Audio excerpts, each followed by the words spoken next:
Chapter 9 of TriPlanetary, first in the Lensman series by Doc Smith.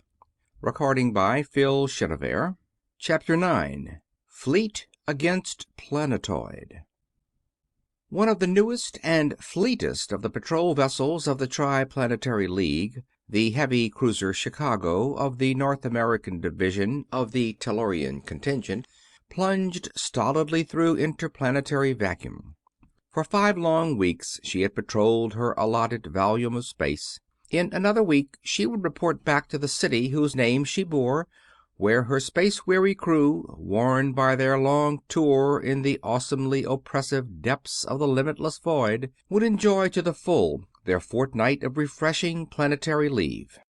She was performing certain routine tasks, charting meteorites, watching for derelicts and other obstructions to navigation, checking in constantly with all scheduled spaceships in case of need, and so on.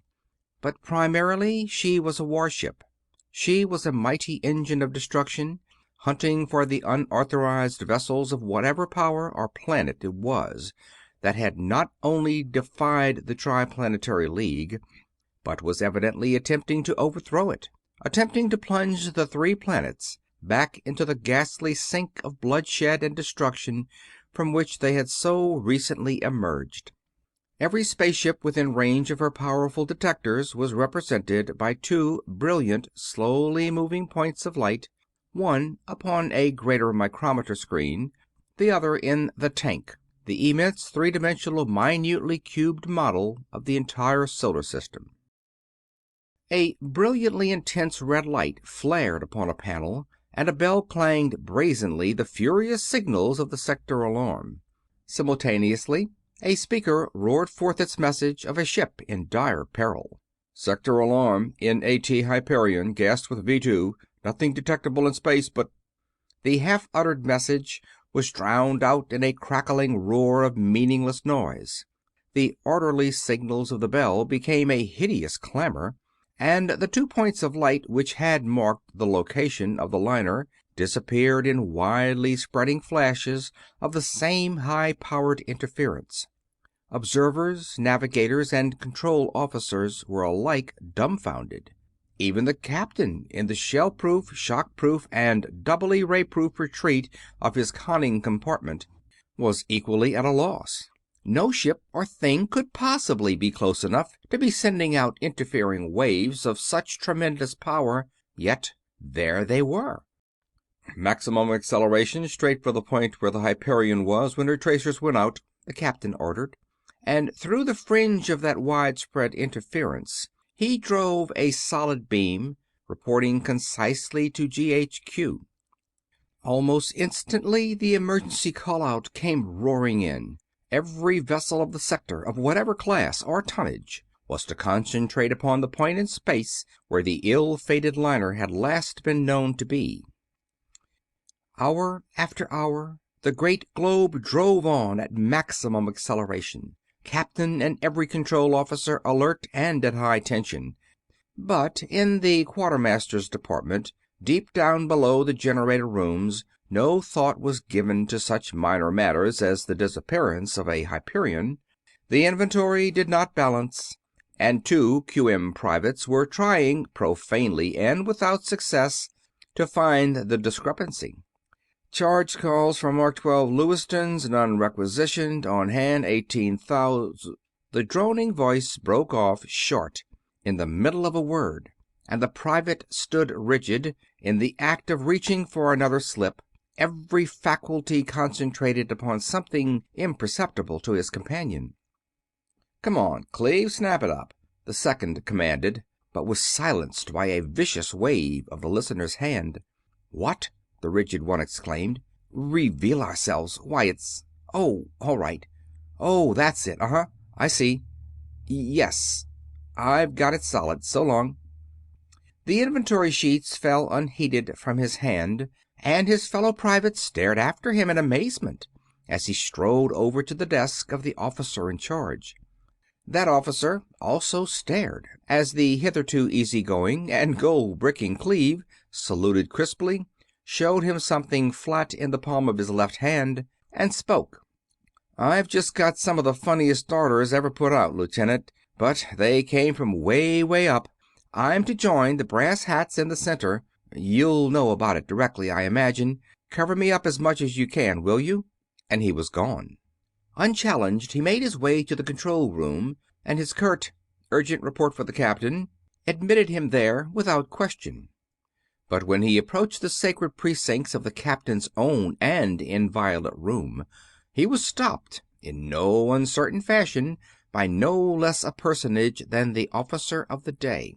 "And report yourself under arrest immediately," the O.D. concluded his brief but pointed speech. "You were right in stopping me, of course," the intruder conceded, unmoved. "I wanted to get in there without giving everything away if possible, but it seems that I can't.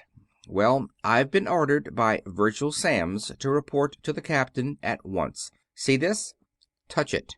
He held out a flat, insulated disc, cover thrown back to reveal a tiny golden meteor, at the sight of which the officer's truculent manner altered markedly. "I've heard of them, of course, but I never saw one before." And the officer touched the shining symbol lightly with his finger, jerking backward as there shot through his whole body a tingling surge of power, shouting into his very bones an unpronounceable syllable, the password of the TriPlanetary service. "Genuine or not, it gets you to the captain. He'll know, and if it's a fake, you'll be breathing space in 5 minutes." Projector at the ready, the officer of the day followed Cleve into the Holy of Holies. There the grizzled four-striper touched the golden meteor lightly, then drove his piercing gaze deep into the unflinching eyes of the younger man. But that captain had won his high rank neither by accident nor by pull. He understood at once.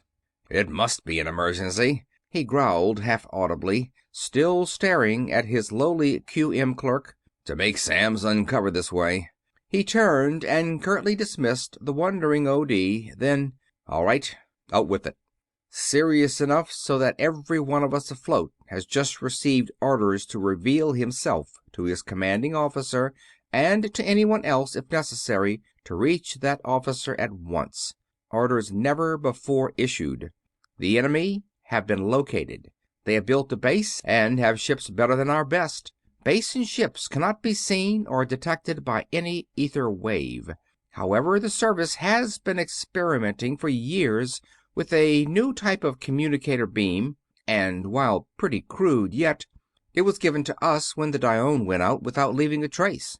One of our men was in the Hyperion, managed to stay alive, and has been sending data.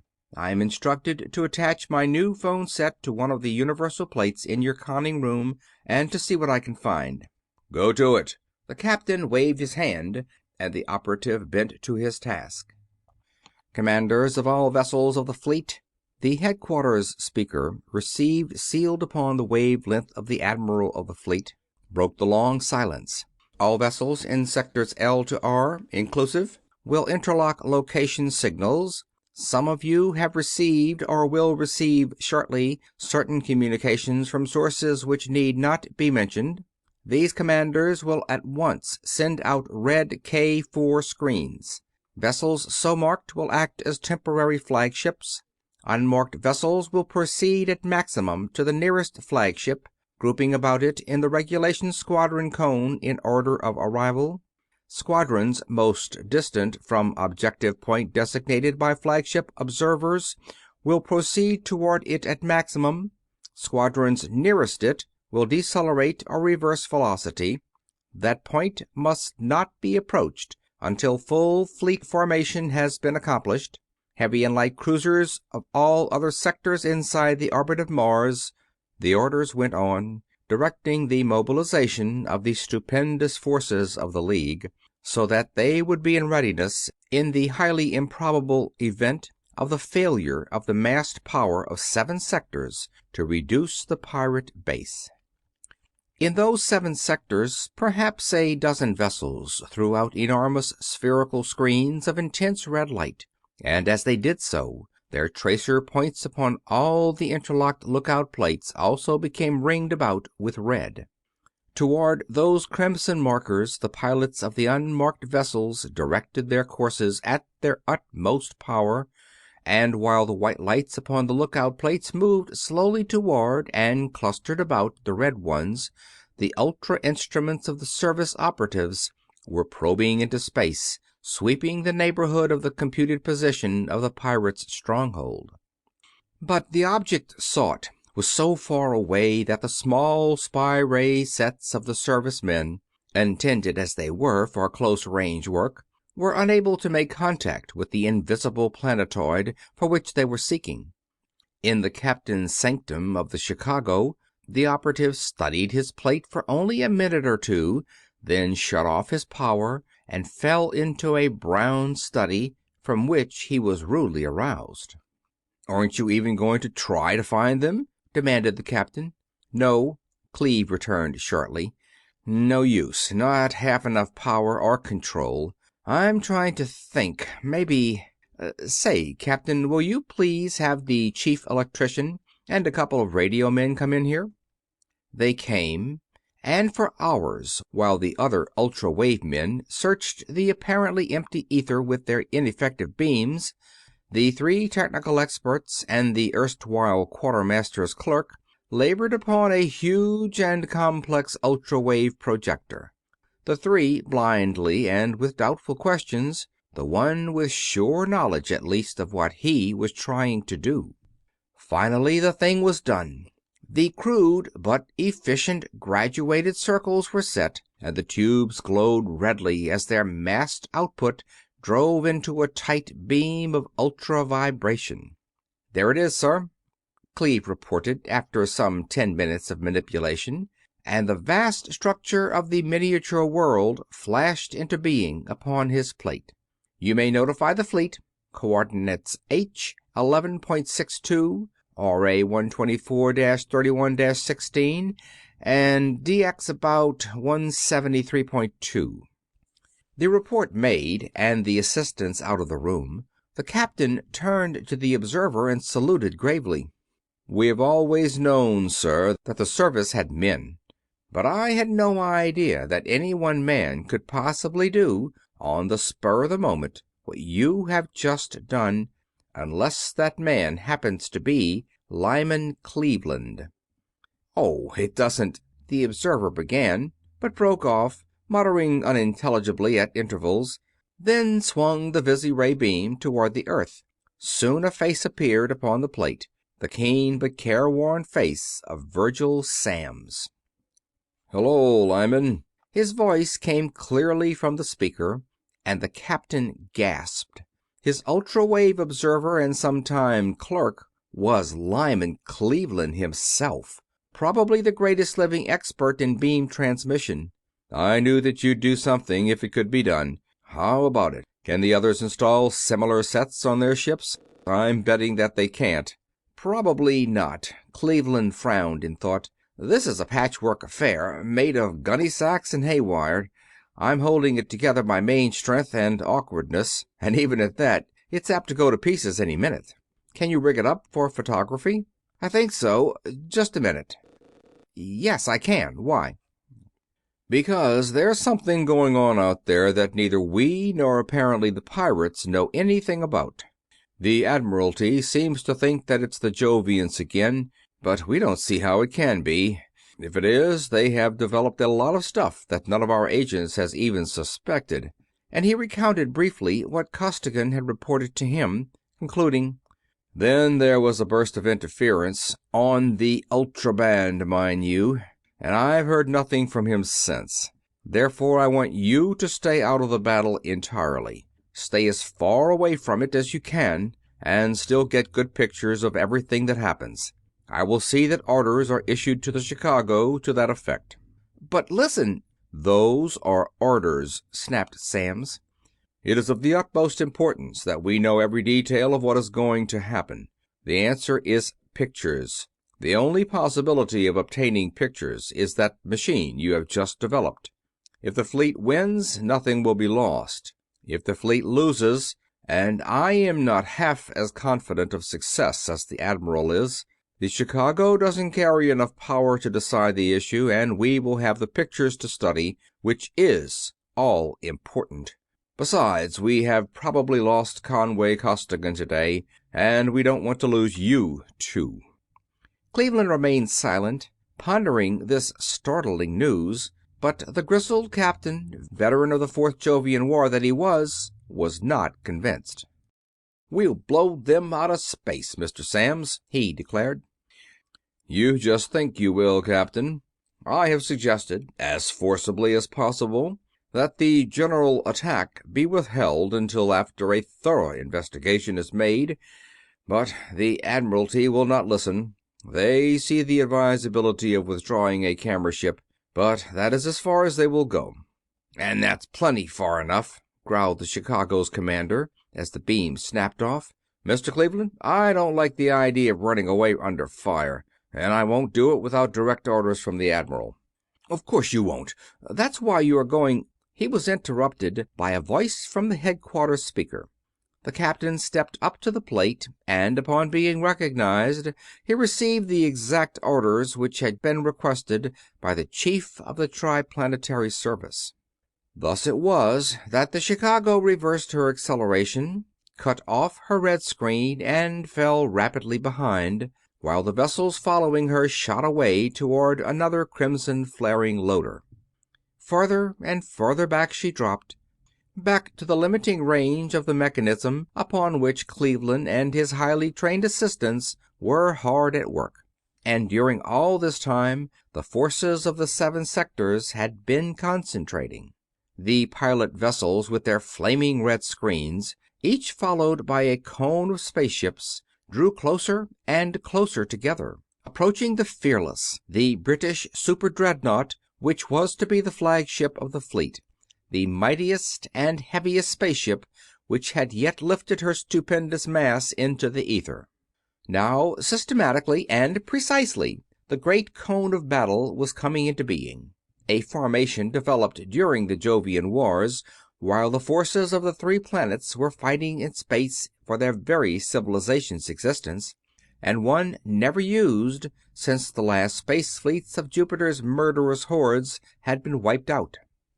The mouth of that enormous hollow cone was a ring of scout patrols, the smallest and most agile vessels of the fleet.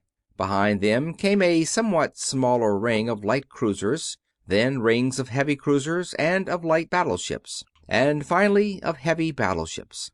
At the apex of the cone, protected by all the other vessels of the formation, and in best position to direct the battle, was the flagship. In this formation, every vessel was free to use her every weapon with a minimum of danger to her sister ships.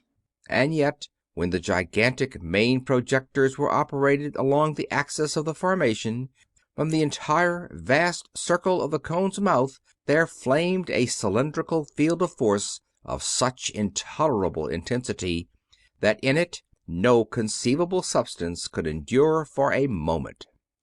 The artificial planet of metal was now close enough so that it was visible to the ultravision of the servicemen, so plainly visible that the cigar-shaped warships of the pirates were seen issuing from the enormous airlocks. As each vessel shot out into space, it sped straight for the approaching fleet without waiting to go into any formation. Gray Roger believed his structures invisible to TriPlanetary eyes, thought that the very presence of the fleet was the result of mathematical calculations, and was convinced that his mighty vessels of the void would destroy even that vast fleet without themselves becoming known. He was wrong. The foremost vessels were allowed actually to enter the mouth of that conical trap before an offensive move was made. Then the Vice Admiral in command of the fleet touched a button, and simultaneously every generator in every TriPlanetary vessel burst into furious activity. Instantly, the hollow volume of the immense cone became a coruscating hell of resistless energy, an inferno which, with the velocity of light, extended itself into a far-reaching cylinder of rapacious destruction. Ether waves they were, it is true, but vibrations driven with such fierce intensity that the screens of deflection surrounding the pirate ships could not handle even a fraction of their awful power. Invisibility lost, their defensive screens flared briefly, but even the enormous force backing Roger's inventions, far greater than that of any single triplanetary vessel, could not hold off the incredible violence of the massed attack of the hundreds of mighty vessels composing the fleet. Their defensive screens flared briefly, then went down, their great hulls first glowing red, then shining white, then in a brief moment exploding into flying masses of red-hot, molten, and gaseous metal. A full 2/3 of Roger's force was caught in that raging, incandescent beam, caught and obliterated. But the remainder did not retreat to the planetoid. Darting out around the edge of the cone at a stupendous acceleration, they attacked its flanks, and the engagement became general. But now, since enough beams were kept upon each ship of the enemy so that invisibility could not be restored, each triplanetary war vessel could attack with full efficiency. Magnesium flares and star shells illuminated space for 1,000 miles. And from every unit of both fleets was being hurled every item of solid, explosive, and vibratory destruction known to the warfare of that age. Offensive beams, rods, and daggers of frightful power struck and were neutralized by defensive screens equally capable. The long-range and furious dodging made ordinary solid or even atomic explosive projectiles useless, and both sides were filling all space with such a volume of blanketing frequencies that such radio-dirigible atomics as were launched could not be controlled, but darted madly and erratically hither and thither, finally to be exploded or volatilized harmlessly in mid-space by the touch of some fiercely insistent probing beam of force. Individually, however, the pirate vessels were far more powerful than those of the fleet, and that superiority soon began to make itself felt. The power of the smaller ships began to fail as their accumulators became discharged under the awful drain of the battle, and vessel after vessel of the triplanetary fleet was hurled into nothingness by the concentrated blasts of the pirates' rays. But the triplanetary forces had one great advantage. In furious haste, the servicemen had been altering the controls of the dirigible atomic torpedoes so that they would respond to ultra-wave control, and few in number though they were, each was highly effective.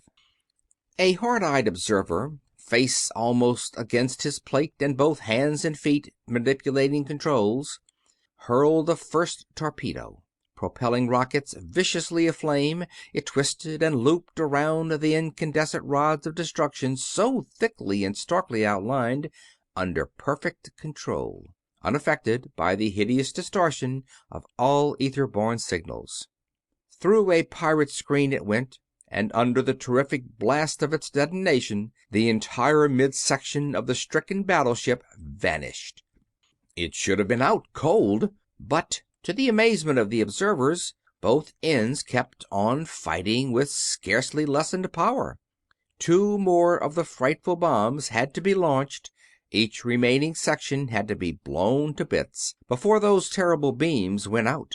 Not a man in that great fleet had even an inkling of the truth, that those great vessels, those awful engines of destruction, did not contain a single living creature, that they were manned and fought by automatons, robots controlled by keen-eyed, space-hardened veterans inside the pirates' planetoid.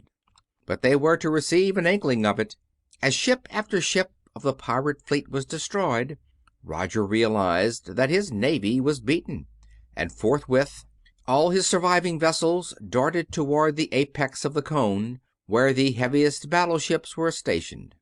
There each hurled itself upon a triplanetary warship, crashing to its own destruction, but in that destruction ensuring the loss of one of the heaviest vessels of the enemy. Thus passed the Fearless and 20 of the finest spaceships of the fleet as well. But the ranking officer assumed command, the war cone was reformed, and, yawing maw to the fore, the great formation shot toward the pirate stronghold, now near at hand. It again launched its stupendous cylinder of annihilation, but even as the mighty defensive screens of the Planetoid flared into incandescently furious defense, the battle was interrupted, and pirates and Triplanetarians learned alike that they were not alone in the ether. Space became suffused with a redly impenetrable opacity, and through that indescribable pall there came reaching huge arms of force, incredible, writhing, coruscating beams of power which glowed a baleful, although almost imperceptible, red. A vessel of unheard of armament and power, hailing from the then unknown solar system of Nevia, had come to rest in that space. For months her commander had been searching for one ultra-precious substance. Now his detectors had found it, and feeling neither fear of Triplanetarian weapons nor reluctance to sacrifice those thousands of Triplanetarian lives, he was about to take it. End of chapter 9.